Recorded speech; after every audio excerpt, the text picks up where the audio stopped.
Bienvenue sur Africa 24 pour cette nouvelle édition de l'Africa Tonight. Voici les titres de l'actualité. La Somalie devrait choisir ses dirigeants en 2020. La nation a entamé le processus de détermination des limites des circonscriptions électorales afin d'offrir des élections libres, équitables et transparentes.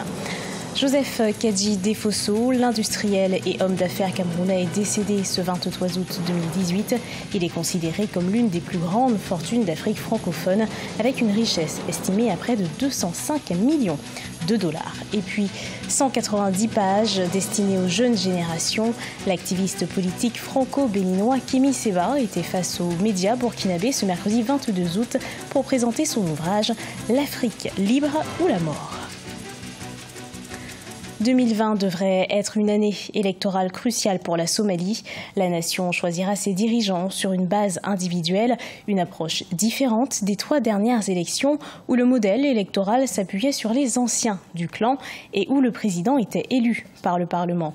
La nation a entamé le processus de détermination des limites des circonscriptions électorales afin d'offrir des élections libres, équitables et transparentes au cours des 2 prochaines années. Écoutons à ce propos le secrétaire du ministère des Affaires constitutionnelles de la Somalie, Mohamed Aboubakar Zoubeir. Cet atelier est très important pour le peuple somalien car nous devons prendre conscience du fait que la Somalie va procéder à un scrutin uninominal à un tour en 2020 pour la première fois et que nous avons peu d'expérience sur la manière de procéder pour ce type d'élection. Il est donc important de s'inspirer de pays similaires, en particulier en Afrique de l'Est. Un accord avant les élections de 2020 au Burundi, c'est ce que souhaite le Conseil de sécurité de l'ONU. L'organisation a regretté le 22 août la lenteur des négociations au Burundi entre le gouvernement et l'opposition, malgré la décision du président Pierre Nkurunziza de ne pas être candidat à sa succession en 2020. Dans une déclaration unanime, le Conseil de sécurité a salué cette décision tout en soulignant que des progrès supplémentaires seront nécessaires pour la tenue d'élections crédibles dans 2 ans. Joseph Kadji Defosso, l'entrepreneur camerounais de 95 ans, s'est éteint ce 23 août en Afrique du Sud des suites d'une longue maladie. Il faisait partie de la première génération des industriels camerounais et il reste comme un acteur économique de référence au Cameroun. Retour sur son parcours avec Neilé Claude Bessa. Joseph Kadji Defosso, l'industriel et homme d'affaires camerounais, est décédé.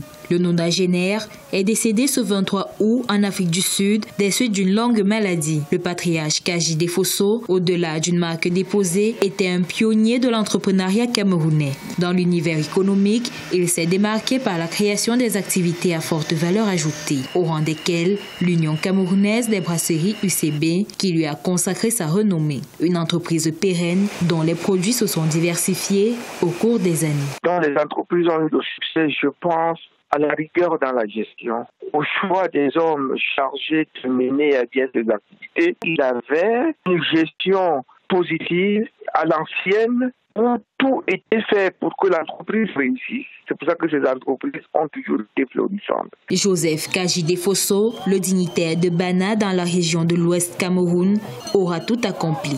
Du sport à travers la Kadji Sport Academy à la production des matières plastiques en passant par la minoterie, l'homme d'affaires aura créé des multiples emplois via le Kadji Square, les constructions d'immeubles, les entreprises Polyplast, la Société des céréales du Cameroun et la Fondation Fouatoula Kadji Defosso. Dans la création des emplois, au regard de la taille de ces entreprises, je peux sans risque de me tromper dire qu'il a été d'un apport considérable dans la résolution du chômage. Travailleur et visionnaire, Joseph Kadji Defosso a su, tout au long de son parcours entrepreneurial, incarner une source de fierté nationale, d'inspiration pour les entrepreneurs locaux et un modèle pour la nouvelle génération des jeunes Camerounais qui rêvent d'un Cameroun meilleur avec de forts opérateurs économiques.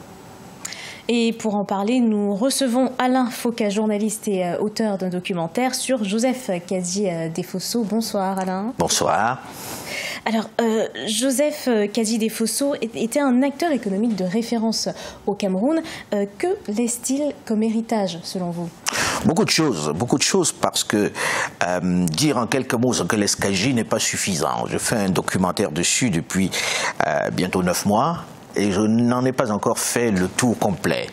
Mais une chose est certaine, c'est qu'il est certainement l'un des acteurs les plus importants de l'économie africaine, subsaharienne, de ces 60 dernières années, puisque ce monsieur qui part de rien, sans diplôme, sans bagage intellectuel particulier, a créé un empire dans lequel vous trouvez de l'industrie, vous trouvez du commerce des générales, vous trouvez un peu de tout.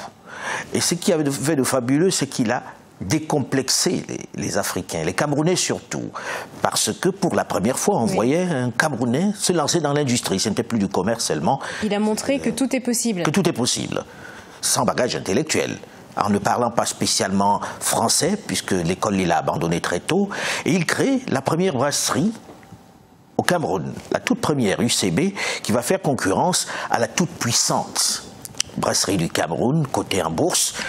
Pourtant, il va tenir très très longtemps. Et à côté de ça, il y a tellement d'industries que je ne sais pas par lequel on va commencer.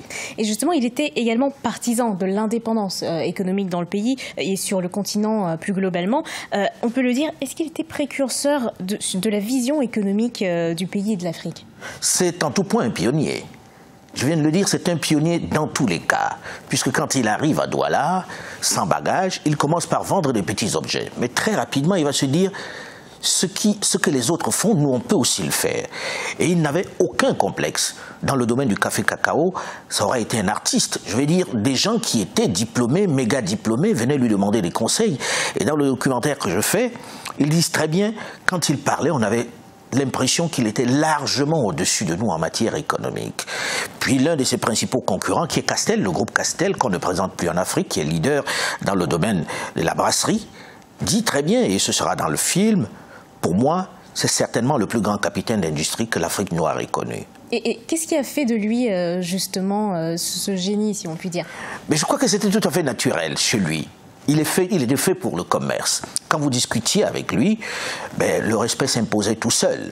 Et quand vous regardez ce monsieur qui n'a pas fait d'études, il a insisté pour que l'ensemble de sa progéniture, ses enfants et ses petits-enfants, fassent de très belles études. Il ne regardait que les belles écoles. Quand une école était moyenne, ça ne l'intéressait pas. Parce qu'il voulait fabriquer une nouvelle race d'intellectuels africains et d'hommes d'affaires africains. Et si vous comptez parmi les hommes d'affaires camerounais, puisque le Cameroun est parmi les pays subsahariens, francophones essentiellement, celui qui tient un peu son économie, où les nationaux ont une part de l'économie, il les a fabriqués. Juste une dernière question rapidement. Joseph Kazité-Fosso laisse derrière lui, comme vous l'avez dit, plusieurs entreprises dans des secteurs variés. Que vont devenir ces sociétés ? Ça, c'est la grande question. C'est la grande question. Pendant que je faisais ce documentaire, j'écoutais les gens dire on ne sait pas ce qui va suivre, on ne sait pas ce qui va suivre.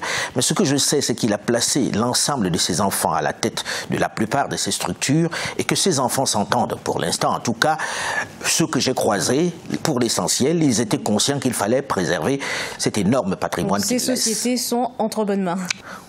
Merci Alain Foka d'avoir répondu à nos questions. Merci à vous. C'est moi qui vous remercie. L'Afrique libre ou la mort, il s'agit du nouveau livre de l'activiste politique franco-béninois Kémi Séba. Ce livre retrace l'histoire du front anti-CFA, les stratégies de lutte et aussi le rapport avec les ennemis politiques de cette lutte. L'auteur était face aux médias burkinabés ce mercredi 22 août 2018. Reportage de notre correspondant Jean-Paul Ouedraogo. Il y a un an, jour pour jour. En tournée africaine depuis le 4 août 2018, l'activiste franco-béninois Kémi Séba a profité de l'étape de Ouagadougou pour présenter au Burkinabé son nouveau livre intitulé L'Afrique libre ou la mort. Une œuvre synthétique de 190 pages destinée aux jeunes générations et qui illustre de manière globale la résistance africaine contre le néocolonialisme au XXIe siècle. La condamnation des autres n'aura aucun intérêt si nous ne combattons pas non plus la dérive et la corruption de nos élites endogènes. Parce que quand des élites sont censées servir le peuple, mais se servent de leur poste sur le dos du peuple, cela facilite le pillage de nos matières premières par le néocolonialisme. Édité aux éditions New African Culture, diverses personnalités politiques, sportives et intellectuelles africaines, mais aussi de la diaspora, ont préfacé le livre. L'orage africain dont parle mon frère et ami, mon aîné, Sylvestre Amoussou, arrive bientôt. Nous sommes en train de préparer cela au quotidien. Rappelons que Kémi Séba, sur plainte de la Banque centrale des États de l'Afrique de l'Ouest, BCAO, avait été arrêté le 25 août 2017 au Sénégal, après avoir brûlé en public au cours d'une manifestation contre la France-Afrique un billet de banque de 5 000 francs CFA. Il avait été acquitté 2 semaines plus tard par le tribunal de Dakar avant d'être expulsés le 6 septembre de la même année vers la France. Ce journal a été préparé par l'ensemble de la rédaction. Merci de l'avoir suivi. Retrouvez dans un instant une nouvelle édition de l'actualité sur Africa 24.